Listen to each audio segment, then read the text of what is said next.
প্রিয় দর্শক, স্বাগতম বাংলা ভিশনের নিয়মিত আয়োজন নিউজ এন্ড ভিউজ অনুষ্ঠানে। আপনাদের সঙ্গে আছি আমি জাহাঙ্গীর আকন্দ। আমার সঙ্গে আলোচনার জন্য আজ স্টুডিওতে উপস্থিত আছেন হাবিবুর রহমান হাবিব, বিএনপি চেয়ারপারসনের উপদেষ্টা, এবং শরীফুজ্জামান শরীফ, সাবেক সভাপতি, বাংলাদেশ ছাত্র ইউনিয়ন। আপনাদের দুজনকে স্বাগত জানাচ্ছি। দর্শক, আজ আমরা আলোচনা করব সমসাময়িক নানা বিষয় নিয়ে। আলোচনাটা শুরু করতে চাই হাবিব ভাইকে দেয়া। হাবিব ভাই, উচ্চ আদালত নির্দেশ দিয়েছিল ইঞ্জিনিয়ার ইশরাক হোসেনকে ঢাকা দক্ষিণ সিটি কর্পোরেশনের মেয়র হিসেবে শপথ পড়াতে, কিন্তু আজ 26শে মের মধ্যে আজকে সেই সময়টা পার হতে যাচ্ছে, কিন্তু সরকার তাকে শপথ দেয়নি, স্থানীয় সরকার মন্ত্রণালয়। তো ইশরাক হোসেনের আইনজীবী জানিয়েছেন যে ইশরাক হোসেনকে শপথ পড়াতে সরকার বাধ্য, শেষ দিনেও রাজনৈতিক বা অন্য কোনো কারণে শপথ পড়ানোর ব্যবস্থা নিতে ব্যর্থ হয়েছে বলে তিনি মন্তব্য করেছেন, আইনজীবী ব্যারিস্টার মাহবুদ্দিন খোকন। তো একে তিনি উদ্দেশ্য প্রণোদিত বলে উল্লেখ করেছেন এবং আদালত অবমাননা হয়েছে বলে তিনি উল্লেখ করছেন। তো বিষয়টিকে আপনি কীভাবে দেখছেন? আপনাকে ধন্যবাদ। আপনার মাধ্যমে বাংলা ভিশনের দর্শক শ্রোতা বিভিন্ন দেশ থেকে যারা দেখছেন তাদেরকে সশ্রদ্ধ সালাম, বিজ্ঞ সমালোচক আমার স্নেহধন্য শরীফকে শুভেচ্ছা। এটা টোটালি আদালত অবমাননা করা।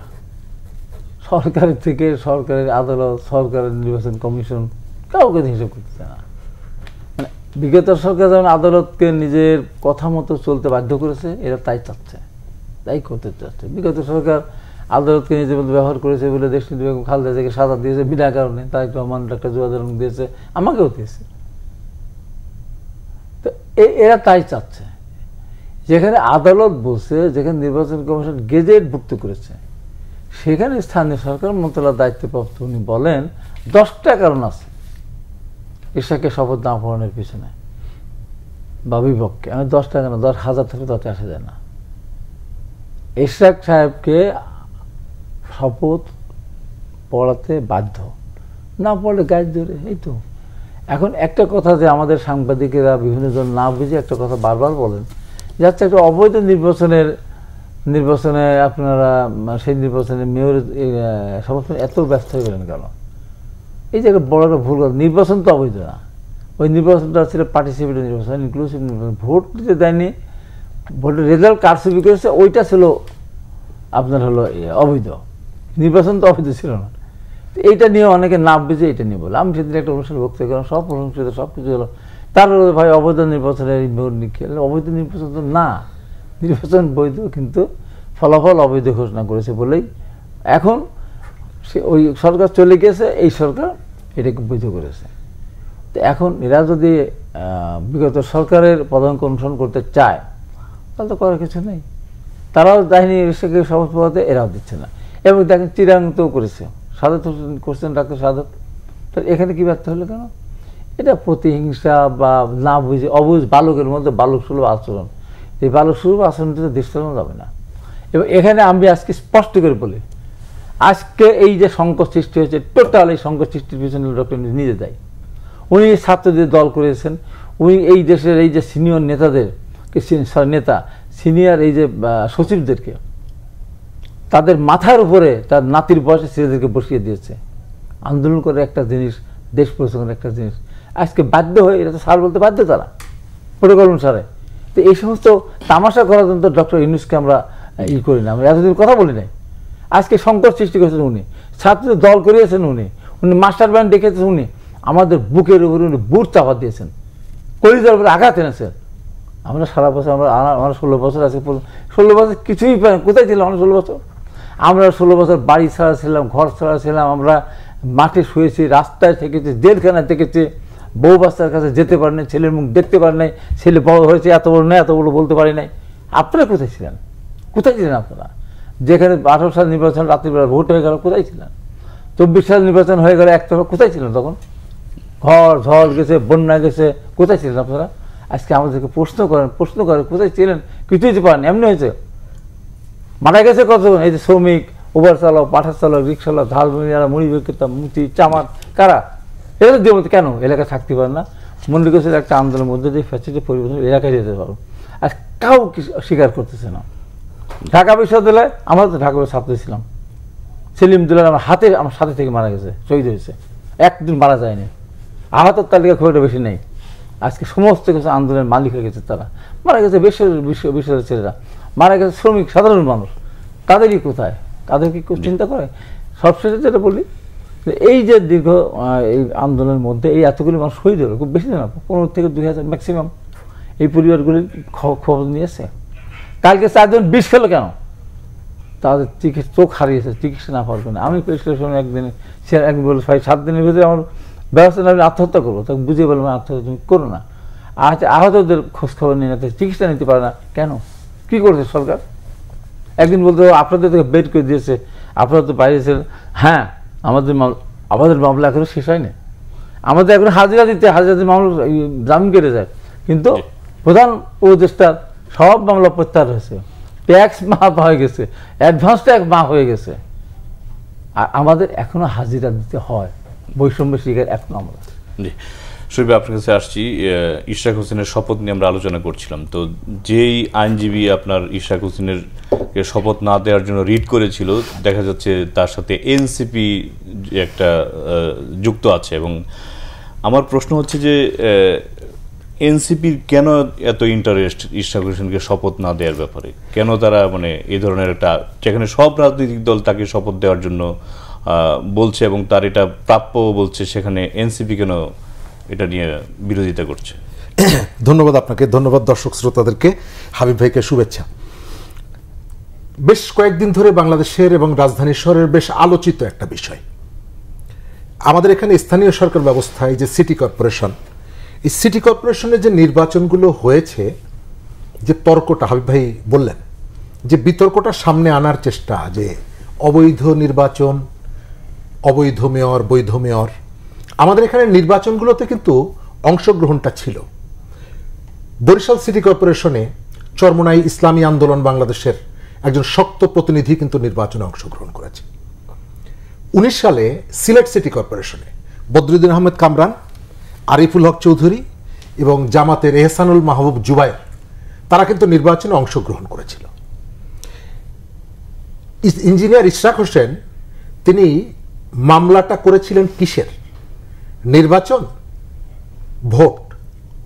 ভোটের যে কারচুপি, নির্বাচনটা কিন্তু তার বিরুদ্ধে ছিল এবং ভোটের কারচুপি হয়েছিল, যে বিজয়ী হয়নি তাকে বিজয়ী ঘোষণা করা, এবং তিনি যেহেতু এই প্রক্রিয়ার ভেতর থেকে তাকে পরাজিত করা হয়েছিল। এবং আমাদের এখানে এই ধরনের মামলা কিন্তু নানা সময় হয়েছে এবং আদালত নির্দেশ দিয়েছে, নির্দেশ মানাও হয়েছে। কিন্তু এই জায়গাটায় এসে প্রথমত আমি এই বিষয়টা এই কারণে বললাম যে প্রশ্নটা বলা হয় যে নির্বাচনটা অবৈধ ছিল, আপনি কেন অবৈধ নির্বাচনে? তিনি কিন্তু চ্যালেঞ্জ করেছে ভোট কারচুপিকে, নির্বাচনটাকে না। সুতরাং এই জায়গাটায় যে আলোচনাটা আনা হয় তার পেছনে একটা মানে খুব পরিকল্পিত উদ্দেশ্য আছে, মানে একদিকে ঠেলে দেওয়া। সেকেন্ড জায়গাটা হচ্ছে, আপনি সরাসরি যে প্রশ্নটা করেছেন, এনসিপি এতটা আগ্রহী কেন? ঠিক আজকে বেশ কয়েকটা পত্রিকায় নিউজ এসেছে, গাবতলী পশুর হাট, এই হাটটা কোরবানি উপলক্ষে যে ওই লিজ দেওয়া হচ্ছে, তৃতীয় অবস্থান যার তাকে দেওয়া হয়েছে এবং প্রথম দ্বিতীয় জন তাদের কেউকে দেওয়া হয়নি। এবং তৃতীয় জনকে দেওয়ার কারণে সিটি কর্পোরেশন ৭৮ লক্ষ টাকা সে কম পাবে, তার লস হবে। এই সিটি কর্পোরেশনে যাকে দায়িত্ব দেওয়া হয়েছে, দায়িত্বটা কারা দিয়েছে? এই সরকার, এই স্থানীয় সরকার মন্ত্রণালয়, এই উপদেষ্টা। এর ভেতর থেকে আপনি বুঝতে পারেন যে এদের মধ্যে যে একটা অসৎ নেক্সাস আছে। আপনি ঢাকা শহরে একটা গরুর হাট কোরবানি উপলক্ষে আপনি লিজ দিবেন, আপনি পরিষ্কার দেখতে পাচ্ছেন যাকে আপনি দিচ্ছেন তাকে দিলে সিটি কর্পোরেশন ৭৭ লক্ষ টাকা কম পাবে, তারপরে আপনি তাকে দিচ্ছেন কেন? মিডিয়াতে এই জিনিসগুলো যাবে, সারা দেশের মানুষ জানবে, কারণ আপনি এই জায়গায় অ্যাডামেন্ট যে আর্থিক, নিশ্চয়ই এর ভেতর থেকে লেনদেনের একটা বিষয় আছে। এনসিপি এই জায়গাটায় তারা তাদের আচার আচরণ তো রুলিং পার্টির মতো, তারা যেটা বলছে সেটি হচ্ছে। এই সময়কালে সব থেকে আলোচিত বিষয়, আমাদের প্রধান উপদেষ্টা পদত্যাগ করতে চেয়েছিলেন, কার কাছ থেকে আপনি জানলেন? প্রধান উপদেষ্টা প্রেসিডেন্ট তো বলেনি, কোনো পলিটিক্যাল পার্টি বলেনি, আপনি শুনছেন এনসিপির কাছ থেকে। অর্থাৎ তারা সরকারের সহযোগিতায় বিভিন্ন জায়গায়, তারা একটা নতুন দল করেছে, তাদের সফলতা কামনা করি, তারা ভালো করুক, 100 বার সেটি চাই। কতগুলো বিশ্ববিদ্যালয়ে পড়াশোনা করা তরুণ একটা দল করেছে, অবশ্যই তারা ভালো করুক সেটি চাই, কিন্তু যে প্রসেসের মধ্যে তারা এর মধ্যে ঢুকে গেছেন এটি তো অবশ্যই আপনাকে ক্রিটিক করতে হবে। এবং তাদেরকে সরকার যেভাবে নানাভাবে প্রমোট করছে, একেবারে লজ্জা শরম ত্যাগ করে, আমি কয়েকটা উদাহরণ পরে একটা অংশ দিব। আমি এই জায়গাটায় মনে করি এই বিষয়টা এনসিপি এবং সরকার, বিশেষ করে আমাদের স্থানীয় সরকার উপদেষ্টা, তিনি তার ব্যক্তিগত চ্যালেঞ্জ হিসাবে নিয়েছেন। তবে আমরা যদি কেউ মনে করি যে এটি শুধুমাত্র একজন উপদেষ্টার বিষয়, আমি সেটি মনে করি না। আমি জানি, আমি এটি বিশ্বাস করি যে এর সঙ্গে সরকার আছে, সরকার, পুরো সরকারটা আছে।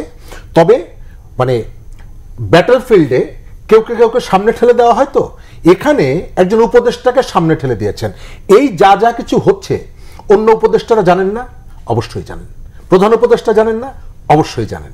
তাহলে তারা এই বিষয়টাতে, আপনি যখন 5ই আগস্টের পরে আপনি সুপ্রিম কোর্টের কাছে গেলেন, সুপ্রিম কোর্টের কাছ থেকে আপনি ডক্টর ইউনূসের সরকার দায়িত্ব নিতে পারবে কিনা তার একটা অনুমোদন নিয়ে এলেন। তো এখন কেউ প্রশ্ন তুললে আপনি তো সেটি বলছেন যে কোর্টের অনুমোদন আছে। তাহলে আপনি যখন ওত নেবেন তখন কোর্টের অনুমোদনটা আপনি সামনে নিয়ে আসবেন, কিন্তু অন্য একজন যার সাথে বা যার প্রতি আপনার বিরাগ রয়েছে, অথচ আপনি শপথ নিয়েছিলেন অনুরাগ বা বিরাগের বশবর্তী হয়ে কিছু করব না। আপনি এখানে বিরাগের কারণে, আপনার দম্ভের কারণে, এবং নিশ্চয়ই সিটি কর্পোরেশনটাকে এককভাবে নিজেদের নিয়ন্ত্রণে রাখার জন্য আদালত বলেন, রাজনীতির মাঠ থেকে বলেন, বিভিন্ন জায়গা থেকে একাধিকবার নির্দেশনা আসার পর সরকার এই কাজটি করছে না। এবং এই কাজটি করতে সরকারকে বাধা দিচ্ছে যে এনসিপি, এটি তো বাদী রাজনৈতিক পরিচয় এবং একের পর এক যে যুদ্ধ করে যাওয়ার একেবারে শেষ পর্যন্ত তাদের যে প্রচেষ্টা, তারা এই বিষয়ে যে অ্যাডামেন্ট, এর ভেতর থেকে কিন্তু প্রকাশিত হচ্ছে যে এনসিপি রাজনৈতিক দল সংগঠন হিসাবে এটি তাদের জন্য একটা চ্যালেঞ্জ। এবং উপদেষ্টা সহ আমি মনে করি যে পুরো সরকার মনে করছে ইঞ্জিনিয়ার ইশরাক হোসেনকে যদি আদালতের নির্দেশ মেনে এখানে দায়িত্ব দেওয়া হয়, তারা ভাবছেন হয়তো যে তাদের একটা বিরাট পরাজয় হয়ে যাবে। সেই কারণে তারা কোনোভাবেই আদালত, অন্যান্য জায়গার কারো কথাই তারা শুনতে আগ্রহী না।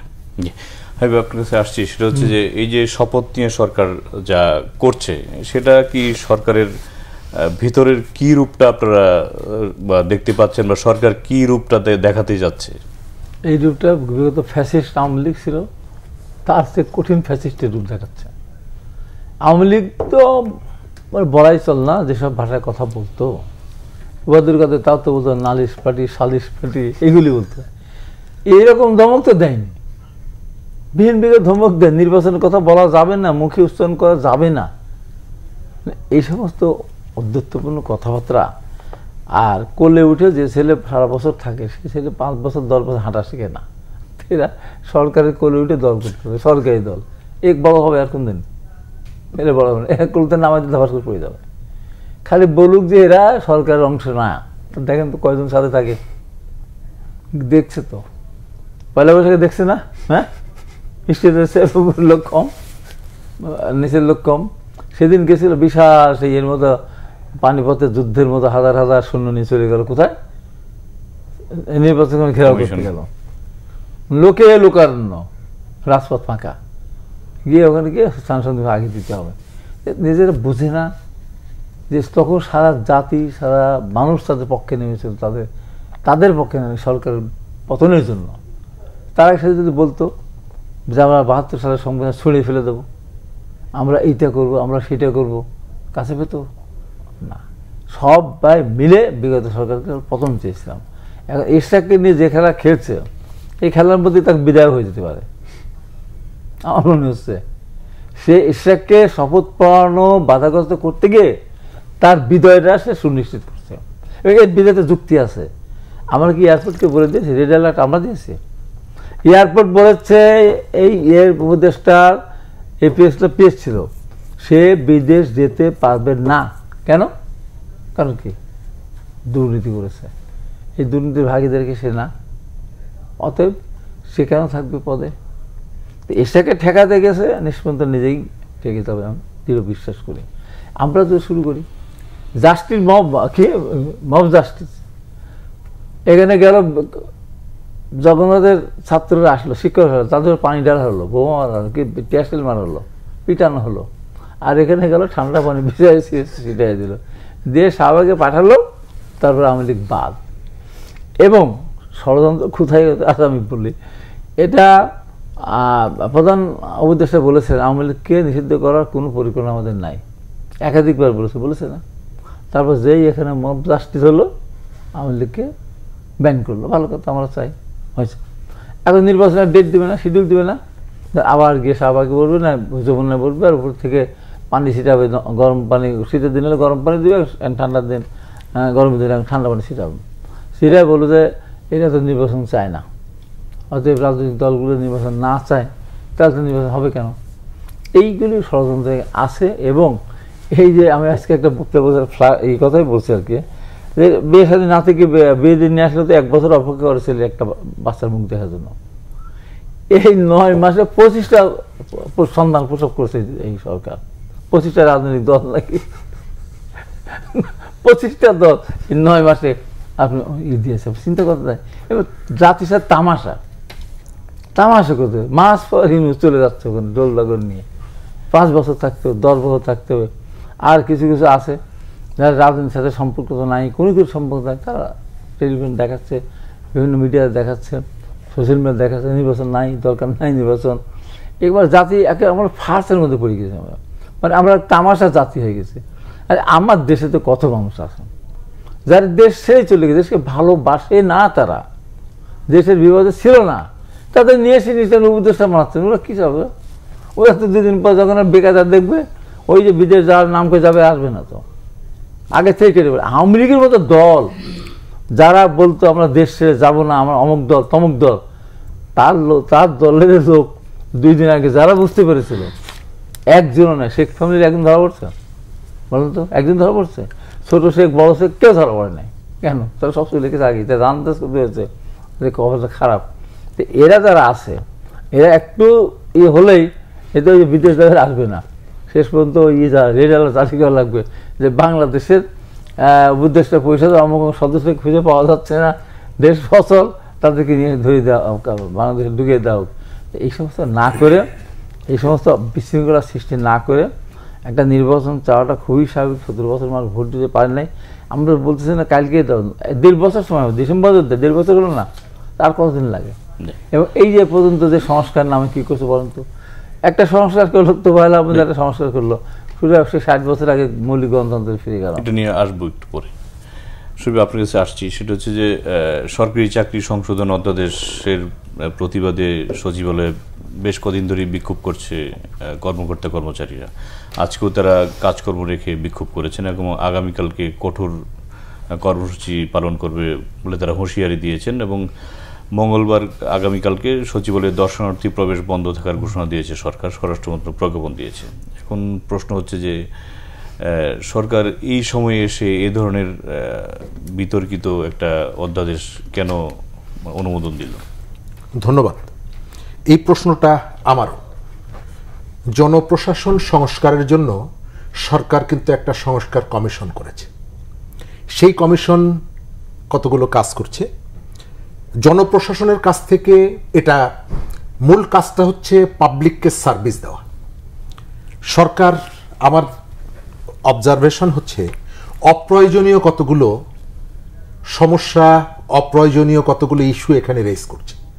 এবং এই অপ্রয়োজনীয় ইস্যুগুলোকে রেজ করার ভেতর থেকে আপনার সরকারি কর্মকর্তা, আপনি অনেককে সাজা দিয়েছেন, শাস্তি দিয়েছেন ইতিমধ্যেই, যারা আওয়ামী লীগের তীব্র অনুগত ছিল। আবার এখানে এসে আপনি বলছেন কোনো আনুগত্য থাকা যাবে না। তো এর ভেতর থেকে সরকারের টাইম টু টাইম তার যে পজিশনের যে পরিবর্তনটা, এটা দেখা যাচ্ছে।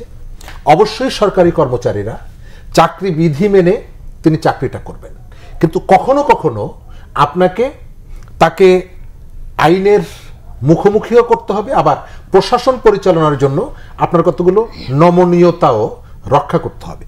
আমরা গত 8 মাস 9 মাস ধরে প্রশাসনের ভেতরে কতগুলো অস্থিরতা কিন্তু দেখছি, কিন্তু সেই অস্থিরতার মধ্যে এই ধরনের নতুন করে আপনি এনবিআরটা, এটা আপনাকে ভাঙতে হবে কেন? এই মুহূর্তে আবার 2 পা আপনি এগোচ্ছেন, 3 পা পিছিয়ে যাচ্ছেন। আমার ধারণা যে সরকার বা সরকারের ভেতরের একটা অংশ এক ধরনের প্রত্যেকটা জায়গায় একটা টেনশন ক্রিয়েট করে রাখার জন্য উটকো কতগুলো ইস্যুকে তারা অ্যাড্রেস করছে, এবং এর ভেতর থেকে সরকার যাতে সংস্কারের কাজটা করতে বাধাপ্রাপ্ত হয়, তার মনোযোগটা অন্যান্য জায়গায় চলে যায়, বিচার কাজকে যাতে ধীরে ধীরে, আপনার খেয়াল আছে আজ থেকে অন্তত 15 দিন আগে আমরা কিন্তু শুনেছিলাম যে সেকেন্ড ট্রাইব্যুনালের গঠনের প্রক্রিয়া শুরু হয়ে গেছে, দ্রুত কাজ শুরু করবে, তার কোনো আলাপ আলোচনা নাই। অর্থাৎ এই ধরনের নতুন নতুন ইস্যুগুলো যখন মাঠে আসে এবং সরকার সেই দিকে যখন যায়, তখন সরকারের অন্য কাজগুলো বাধাপ্রাপ্ত হয়। এবং আমি দেখতে পাচ্ছি এই যে কাজগুলো, সংস্কারের কাজ, বিচারের কাজ, নির্বাচনের প্রস্তুতির কাজ বাধাগ্রস্ত হচ্ছে। দ্বিতীয় জায়গাটা, আজকের সরকারি কর্মকর্তা কর্মচারীদের এই ঘোষণার পর এই রাস্তার থেকে বিশেষ করে এনসিপির কয়েকজন নেতা যে ভাষায় কথাটা বলছেন, তার জবাবটা দিচ্ছেন, আমি মনে করি যে এটা তাদের এখতিয়ারের বাইরে। সরকারি প্রশাসন এটা দেখার দায়িত্ব, বা কথা বলবে সরকার, আইন শৃঙ্খলা বাহিনী। কিন্তু আমি এখানে স্পোক্সম্যান হিসাবে দেখছি এনসিপির নেতাদের সরকারি কর্মচারীদের কিভাবে শাস্তি দেবে। আচ্ছা, শাস্তিটা কি এনসিপি দেবে নাকি ডক্টর ইউনূসের সরকার দেবে? ডক্টর ইউনূসের সরকার তার সরকারি কর্মচারী, যেহেতু সরকারটা সে যে কোনো ধরনের, এটি যদি অযৌক্তিকও হয় সরকারি কর্মচারীদের এই দাবিটা বা এই যে অ্যাকশনটা, এই অযৌক্তিক দাবিকে ফেস করবে কে? রেসপন্সিবল কে? সরকার। তাহলে এনসিপি কেন এর পার্ট হচ্ছে? এনসিপি এর পার্ট হচ্ছে কেন? এক। সেকেন্ড হচ্ছে, আপনি বলে দিচ্ছেন যে এখানে মিছিল মিটিং করা যাবে না। কোথায়? সচিবালয় এবং তার আশপাশে। কে মিছিল মিটিং করতে পারবে না? নিশ্চয়ই আপনি এই সিদ্ধান্তের ভেতর থেকে সরকারি কর্মকর্তা কর্মচারীদেরকে ইন্ডিকেট করছেন। কিন্তু আজকে সন্ধ্যাবেলায় দেখলাম সচিবালয়ের আশপাশে কিন্তু এরা মিছিল করছে। তার অর্থ হলো আপনি একটা অংশকে মিছিল করার জন্য মিছিল নিষিদ্ধ করছেন, আর একটা অংশকে প্রমোট করছেন। এবং এই পরিস্থিতিতে প্রায় দেখা যাচ্ছে ঢাকা মেট্রোপলিটন পুলিশ তারা নিষেধাজ্ঞা দিচ্ছে। এবং হাবিব ভাই যেটা বললেন, প্রধান উপদেষ্টার অফিসের বাসার আশপাশে প্রয়োজন নেই, আপনি এখানে মিছিলের কোনো জায়গা রাখেননি, তারপরেও সেখানে মিছিল যাচ্ছে।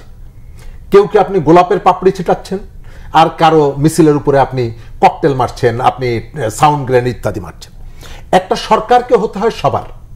সচিবালয়ের কর্মচারীরা তাদের সরকারের কাছে দাবি তুলেছে, সেই দাবিটা যৌক্তিক কি অযৌক্তিক সরকার তাদেরকে ডেকে আলাপ করবে। কিন্তু এই জায়গায় আপনি যদি অন্য কোনো পলিটিক্যাল পার্টিকে, কোনো সংগঠনকে এর ভিতরে যদি আপনি যুক্ত করেন বা এই প্রবলেমটা সলভ করার জন্য তাদেরকে যদি আপনি হায়ার করেন, আমার ধারণা প্রবলেম সলভ হবে না, বরং এই প্রবলেমটা আরো বিস্তৃত হবে। আপনার খেয়াল থাকা দরকার যে ইতিমধ্যেই সোশ্যাল মিডিয়ায় আমরা কিন্তু দেখছি কেউ কেউ এর ভেতর থেকে আনন্দ খুঁজে পাচ্ছে যে দিন মনে হয় আবার ফিরে আসছে। সুতরাং এমন কোনো কাজের মধ্যে সরকারের যুক্ত হওয়া উচিত হবে না যে কাজ সরকারের সমস্যাটাকে বাড়িয়ে দেয়। সরকারি কর্মকর্তা কর্মচারী, এই সরকারটা পলিটিক্যাল সরকার না, এই সরকারকে পরিচালিত হতে হচ্ছে ব্যুরোক্রেসির উপরে ভর করে। সুতরাং ব্যুরোক্রেসির সঙ্গে মুখোমুখি হওয়াটা কোনোভাবে উচিত না। ব্যুরোক্রেসিকে আপনার এতদিন ভালো লেগেছে, রাত 2টা-3টা পর্যন্ত সচিবালয়ে বসে থেকে আপনি যখন নানা রকমের তদবির, নেগোসিয়েশন এগুলো করেছেন, তখন এদেরকে আপনার পতিত পরাজিত ফ্যাসিবাদের দোসর মনে হয়নি, এখন আপনার দোসর মনে হচ্ছে। এবং এটি একটা রোগ হয়ে গেছে। আপনি যার সাথেই স্বার্থের দ্বন্দ্ব হচ্ছে, কেউকে যদি আপনার অপছন্দ হচ্ছে, সঙ্গে সঙ্গে তাকে ফ্যাসিবাদের দোসর বানিয়ে দিয়ে মব সন্ত্রাস করা, তাকে চাপের মধ্যে রাখা এবং তার কাছ থেকে কতগুলো সুবিধা নেওয়ার যে প্রবণতা, এটা বন্ধ করা দরকার। আমি মনে করি সচিবালয়ে কর্মকর্তা কর্মচারীরা যদি অন্যায়ও করে থাকে, এটি দায়িত্ব হচ্ছে সরকারের। এনসিপিকে যদি সরকার সেই দায়িত্ব বর্গা দেয়, সংকট নিরসন হবে না, সংকট আরো প্রলম্বিত হবে, বিলম্বিত হবে। সুতরাং সরকারের এই ভয়ঙ্কর কাজে এই সরকারি কর্মকর্তা কর্মচারীর কাউন্টার হিসাবে এনসিপিকে দাঁড় করানো, এবং এনসিপির নেতৃত্বেরও উচিত হচ্ছে না সরকারের লাঠিয়াল হিসাবে, সরকারের বাহিনী হিসাবে নিজেদেরকে এই সময় এসে এক্সপোজ করা। তারা নতুন একটা দল শুরু করেছে, তাদের উচিত এই জায়গাটায় ভারসাম্যপূর্ণ একটা রাজনীতি তারা শুরু করবে, এটি আমরা আশা করি। শহীদ ভাই কিছুটা বলেছেন, আজকে হাসনাত আবদুল্লাহ এনসিপির মুখ্য সংগঠক, তিনি চট্টগ্রামে বলেছেন যে আমলারা জনগণের মুখোমুখি দাঁড়িয়ে অন্তর্বর্তী সরকারের সংস্কার কার্যক্রমের বিরুদ্ধে হুমকি ধামকি দিচ্ছে। সংস্কার কার্যক্রম নিয়ে আমলাদের কোনো পর্যালোচনা ও আলোচনা মতামত থাকলে আলোচনার মধ্যে সমাধানের আহ্বান জানিয়েছেন তিনি। তা না করে সরকারকে জিম্মি করে সংস্কার কার্যক্রমে বাধা দিলে পরিণতি ভালো হবে না বলে হুঁশিয়ারি দিয়েছেন। তো এই যে পরিণতি ভালো হবে না বলে হুঁশিয়ারি তিনি দিচ্ছেন, আর শরীফ ভাই বলছিলেন যে সংকট আরও বাড়বে, তো আপনি কি মনে করেন যে তাদের এই হুঁশিয়ারি কি পরিস্থিতি ভালোর দিকে যাবে নাকি খারাপের দিকে যাবে? ভালোর দিকে যাওয়ার তো প্রশ্নই ওঠে না। শরীফ যে কথাটা বলে তার সাথে 100% একমত। তারা কারা? তারা সরকারি কর্মচারীদের ধমক দেওয়ার কারা? তারা কি সরকার? ওটা দিতে পারে কিনা? একটা পারে না তো, মোটেই পারে না তো, মোটেই। তারা আহ্বান জানাতে পারে দেশের এই সংকটময় মুহূর্তে আপনারা যদি অসহযোগিতা করেন তাহলে তো দেশটা বিপদের দিকে যাবে।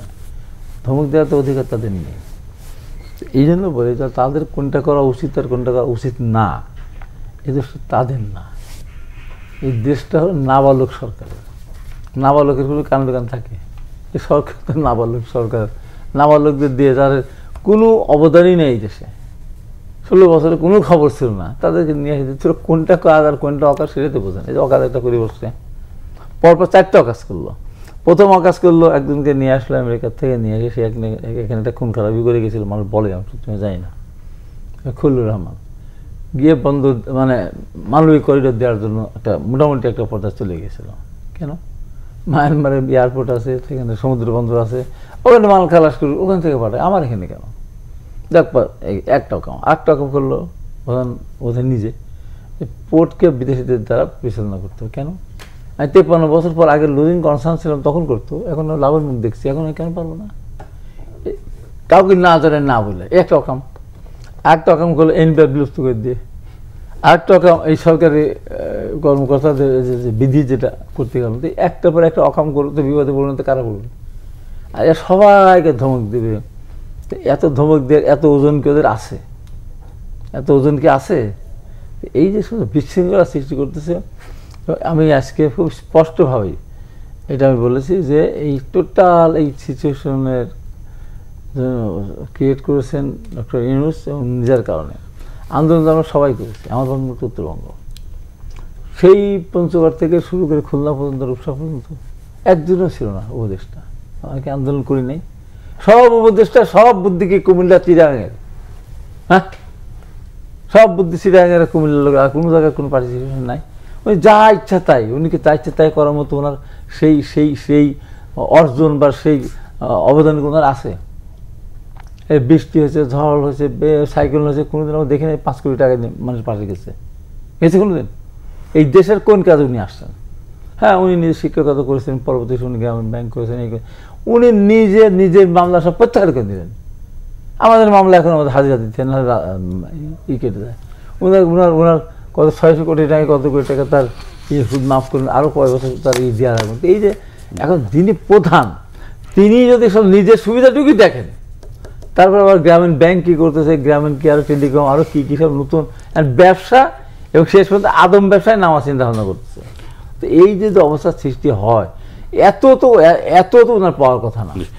তো এখন ওনাকে হ্যাঁ সবাই মিলিয়ে আমরা মনে করছি তাকে সামনে রেখে আমরা চলতে চাই, কিন্তু যদি সব চারিদিকে নিজেই খেতে চান, নিজের লোকজনকে দিয়েই যে করতে চান, মানুষ এগুলিকে দেখে কতদিন সহ্য করবে? 1 দিন 2 দিন 10 দিন করে, তারপরে সহ্য করবে না।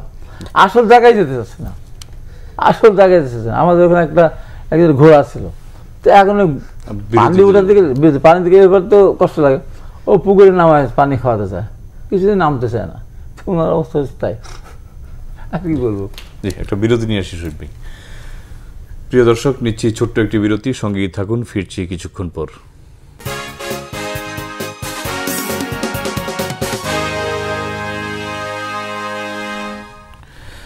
প্রিয় দর্শক, আবারও স্বাগত জানাচ্ছি নিউজ অ্যান্ড ভিউজ অনুষ্ঠানে। আপনাদের সঙ্গে আছি আমি জাহাঙ্গীর আকন্দ। আমরা ফিরছি আলোচনা, যাচ্ছি শরীফ ভাইয়ের কাছে। শরীফ ভাই, প্রধান উপদেষ্টা ডক্টর মোহাম্মদ ইউনূস জনগণকে নির্বাচনমুখী করতে তিনি বলেছেন, এবং কেউ যেন ব্যালট বাক্স ছিনিয়ে নিতে না পারে সে বিষয়ে নাগরিকদের সচেতন করার উপর জোর দিয়েছেন এবং শৃঙ্খলা আনতে এবং জনগণকে সঙ্গে নিয়ে নিরাপদ ভোটের আয়োজন করতে হবে বলে তিনি উল্লেখ করেছেন। তো প্রধান উপদেষ্টার এই বক্তব্য নিশ্চয়ই আপনি সাধুবাদ দিবেন। এবং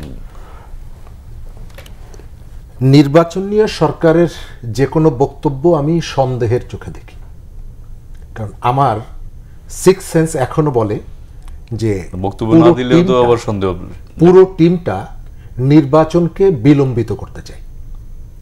এবং এই সময়কালে এই সরকারের আমি দুটো সীমাবদ্ধতা দেখি, একটা হচ্ছে অদক্ষতা, আর একটা হচ্ছে তারা নিরপেক্ষ না। আপনি গত পরশু দিন প্রধান উপদেষ্টা 2 দিন ধরে 3 দিন ধরে অনেকগুলো রাজনৈতিক দলকে তারা ডেকে কথা বলেছেন। এর মধ্যে কিভাবে যেন এনসিপিও ঢুকে গেছে। এনসিপিকে নিয়ে আমাদের মানে ক্রিটিকটা এই কারণে যে একটা দলকে আপনি খুব অতিরিক্ত গুরুত্ব দিচ্ছেন, যে দলটি এখন পর্যন্ত নিবন্ধন পায়নি। তো আপনি যদি নিবন্ধন দেন, এবং আগের দিনও দেখা করেছে, প্রধান উপদেষ্টা পদত্যাগ করবেন এই খবরটা আপনি শুনছেন এনসিপির কাছ থেকে। এনসিপি যাচ্ছে, দেখা করছে, আবার পত্রিকায় দেখলাম বিএনপি 4 দিন ধরে তাকে দেখা করার সুযোগ পাননি। তো যখন আপনি একটা দলকে যার নিবন্ধন হয়নি, আপনি যখন বিনিয়োগ সম্মেলন হচ্ছেন তাদেরকে ডাকছেন, মানে প্রত্যেকটা জায়গায় সরকারের প্রতিটি কাজে তাদের একটা এনগেজমেন্ট আছে।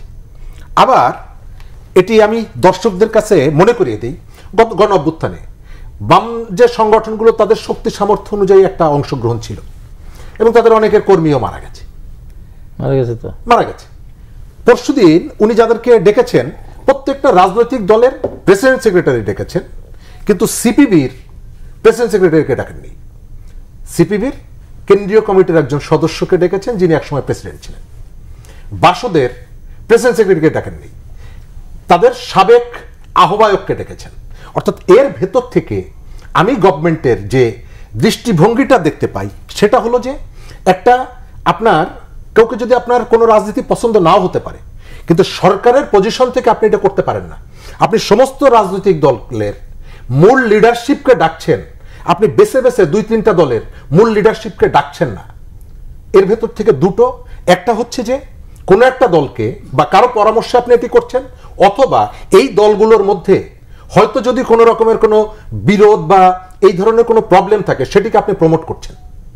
যারা যাচ্ছে যারা যাননি সে আলোচনাটা ভিন্ন, তাদের দলের কর্মীরা ঠিক করবে যে নেতা এই ধরনের সরকারের টোপে নিজেকে যুক্ত করেছেন, এর বিষয়টা তার কর্মীরা ঠিক করবে। কিন্তু সরকারের জায়গা থেকে এই কাজটা করা যায় না। বিএনপির মূল লিডারশিপকে বাদ দিয়ে নিচু স্তরে বা অন্য কোনো জায়গায় একজনকে ডাকতে পারবেন? উনি অন্য কোনো দলকে ডাকতে পারবেন? ধরেন যে গণ অধিকার পরিষদের নুরুল হক নূরকে বাদ দিয়ে তাদের মুখপাত্র ফারুক হোসেনকে ডাকবেন?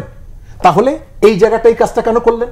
তার মানে হচ্ছে যে সরকার রাজনৈতিক দলগুলোর ভেতরেও এক ধরনের পলিটিক্স করতে চাইছে, এবং কেউ কেউ বুঝে হোক না বুঝে হোক সিনিয়র নেতা তারা এই সরকারের এই ফাঁদে তারা পা দিচ্ছে, অথবা সরকারের হয়তো কোনোভাবে আন্ডারগ্রাউন্ডে কোনো ধরনের নেগোসিয়েশনের দিকে যাচ্ছে।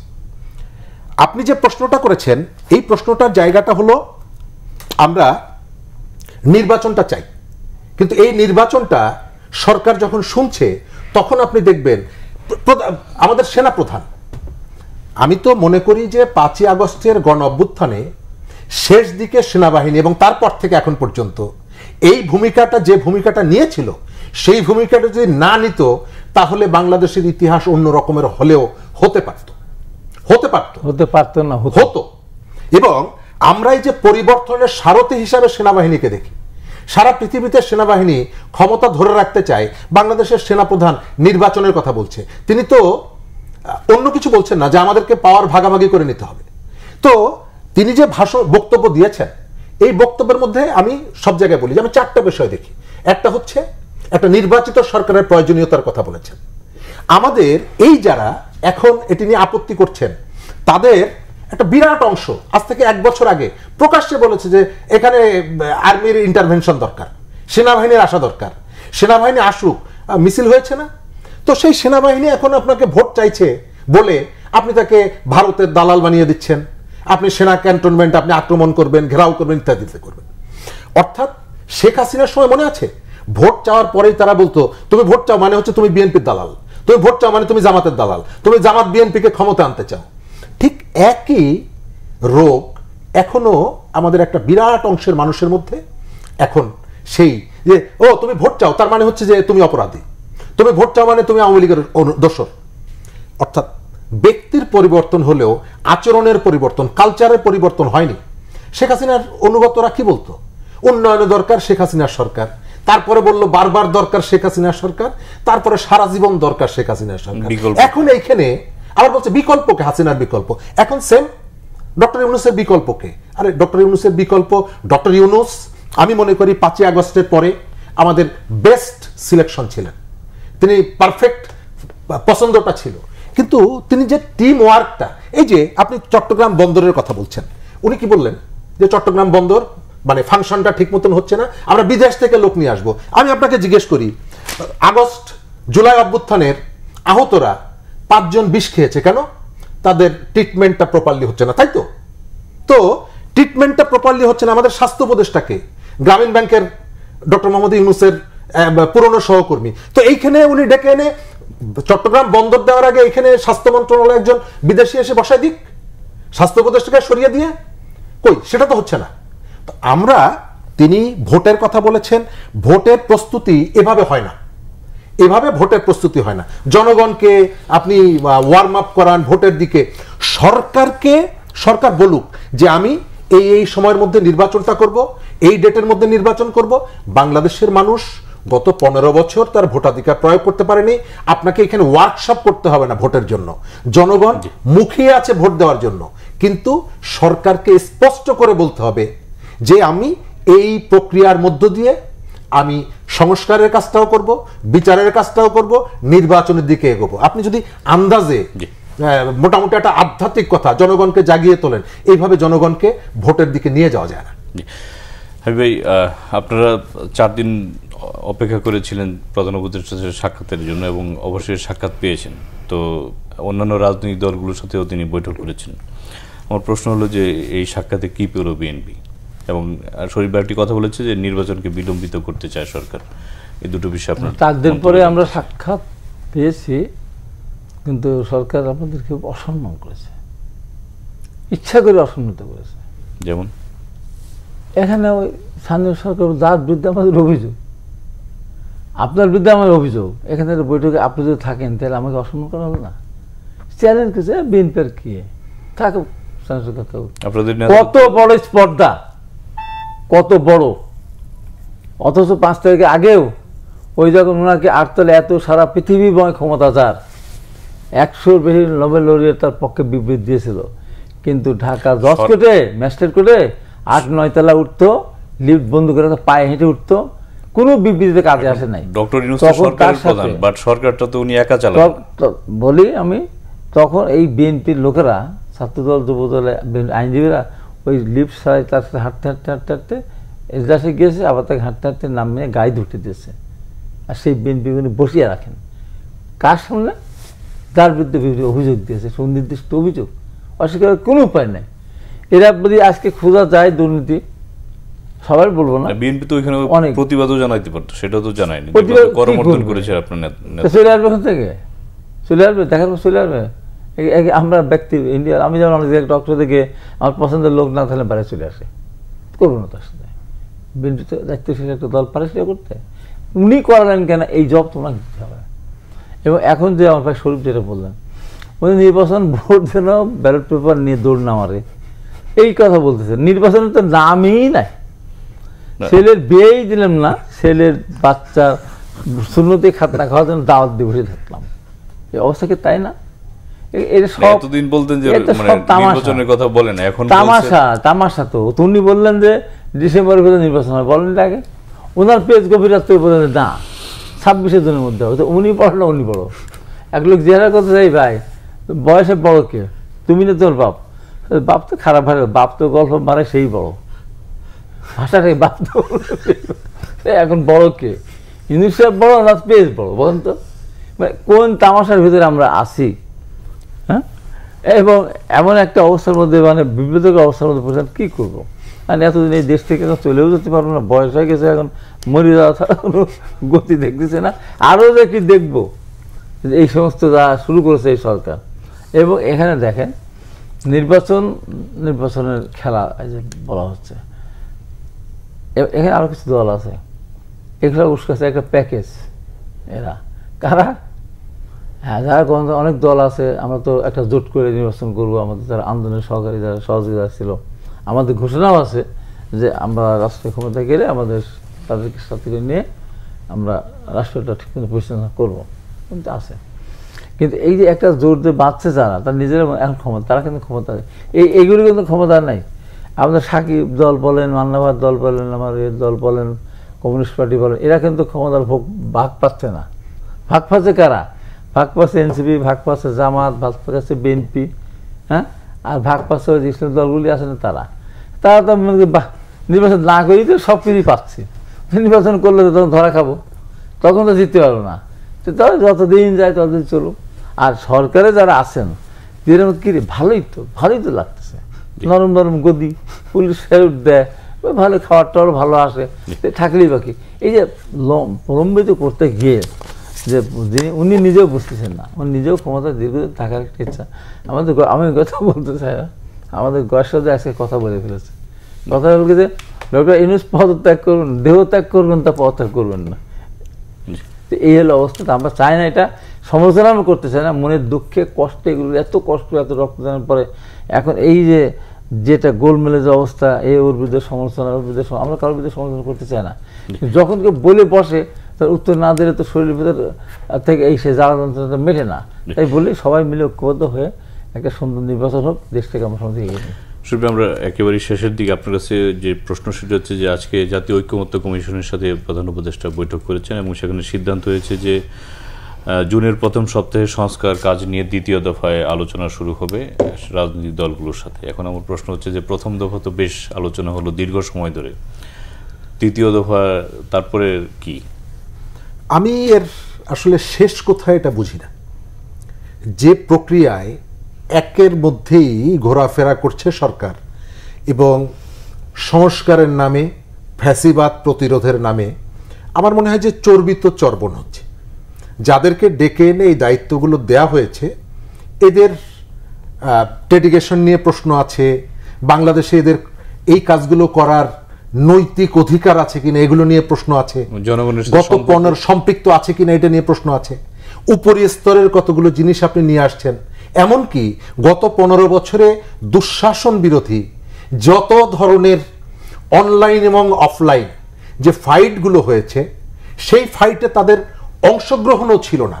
তারা এসে এখন এমনকি এদের কেউ 111-এর যে পলিটিক্স, সেই পলিটিক্সের একেবারে কঠিনতম সমর্থক ছিল, অর্গানাইজার ছিলেন, 111 সরকারের সাথে একেবারে ওতপ্রোতভাবে জড়িত ছিলেন, তাদেরকে ডেকে নিয়ে আসা হয়েছে।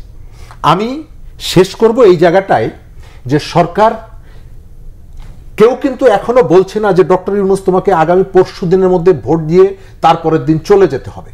সবাই বলছে যে আপনি আলোচনাটা ওপেন করেন, জায়গাটা ডায়ালগটা ওপেন করেন, এবং অনেকের মধ্যে দ্বিধা দ্বন্দ্ব অথবা মনের মধ্যে যন্ত্রণা থাকার পরেও উনি ডাকার সঙ্গে সঙ্গে কিন্তু যাচ্ছে, তাকে ডিজনার কেউ করছে না। আপনি যেটা বিএনপির কথা বললেন, বিএনপি বয়কট করতে পারত, বিএনপি কিন্তু বয়কট করে নাই। মানে তার প্রতি যে শ্রদ্ধার জায়গাটা, প্রত্যেকটা দল কিন্তু এই কথাটা বলছে যে আপনার পজিশনটা বিতর্কিত করবেন না, আমরা আপনাকে শ্রদ্ধা করতে চাই। কিন্তু দেখা যাচ্ছে তার টিমের কেউ অথবা এখানে পেছনের কোনো একটা শক্তি এসে, আমরা কিন্তু সোশ্যাল মিডিয়ায় অনেকের কথা শুনি, ভিডিও তৈরি করে এখানে কি করতে হবে অর্ডার। একটা সরকার তার কাঠামোর বাইরে অন্যদের দ্বারা পরিচালিত হবে, এটা কিন্তু সুখকর না একটা রাষ্ট্রের জন্য। বিদেশ থেকে আপনি সেনাবাহিনীকে আক্রমণ করার জন্য আপনি সেনা প্রধানকে অমুককে তমুককে তুচ্ছ তাচ্ছিল্য করে যা খুশি তাই বলবেন, এটা কিন্তু হয় না। তারপরে আমরা সেই জিনিসগুলো দেখছি। আর নতুন দল, আমি তাদের কাছে অনুরোধ করব যে আপনারা ম্যানিফেস্টো দেন যে আমরা এনসিপি, আমরা আগামী নির্বাচনে অংশগ্রহণ করব, আমরা ডক্টর ইউনূসকে প্রধানমন্ত্রী বানাবো, আমরা ডক্টর ইউনূসকে 15 বছরের জন্য ক্ষমতা রাখতে চাই। তারপর আপনি নির্বাচনে যান, পাবলিক যদি আপনাকে মেজরিটি দেয় আপনি করবেন, তার আগে নিষিদ্ধ করে নাই কেউ। নিবন্ধন তারা চাইলে পাবে। যে দেশের প্রধানমন্ত্রী তিনি পদত্যাগ করতে চান, তিনি বিরক্ত, এই কথা কেউকে না জানিয়ে যে দলটির প্রধানকে বলেন, সেই দলটার ক্ষমতা আপনি বোঝেন যে তাদের কত ক্ষমতা? নিবন্ধন পাওয়ার আগে আরে লাইসেন্স লাগে নাকি সবার? তাদের তো দরকার নেই এগুলো, কারণ তাদের যে ক্ষমতা, সেই ক্ষমতাগুলো আপনি বুঝতে পারছেন। যদিও মানুষ প্রশ্ন করে, এই যে ইলেকশন কমিশন হঠাৎ করে বলেন পদত্যাগ করতে হবে 9 মাস পরে, অথচ তাদের সাথে আপনি নানা সময় বৈঠক করেছেন। তো এনসিপি তো অবাধ ক্ষমতা, এই ক্ষমতাকে চ্যালেঞ্জ করার কেউ নেই। তাদের উচিত হচ্ছে তারা যে কাজটা করতে চায়, ডক্টর ইউনূসকে 15 বছর 20 বছর প্রধানমন্ত্রী, এই যে ক্যাবিনেট আছে পুরো ক্যাবিনেটই থাকবে, তারা ভোটের কাছে যাক। এই তো করে না, মানে নির্বাচনের তারিখে তো দেয়নি, তাহলে ওরা কি বিএনপির পক্ষে? একেবারে শেষ প্রান্তে প্রিয় দর্শক, আজ এ পর্যন্তই। কাল দেখা হবে একই সময়। ভালো থাকবেন, সুস্থ থাকবেন, সেই প্রত্যাশায় আজকের মতো এখানেই বিদায় চাইছি। সঙ্গে থাকার জন্য ধন্যবাদ সবাইকে। শুভরাত্রি।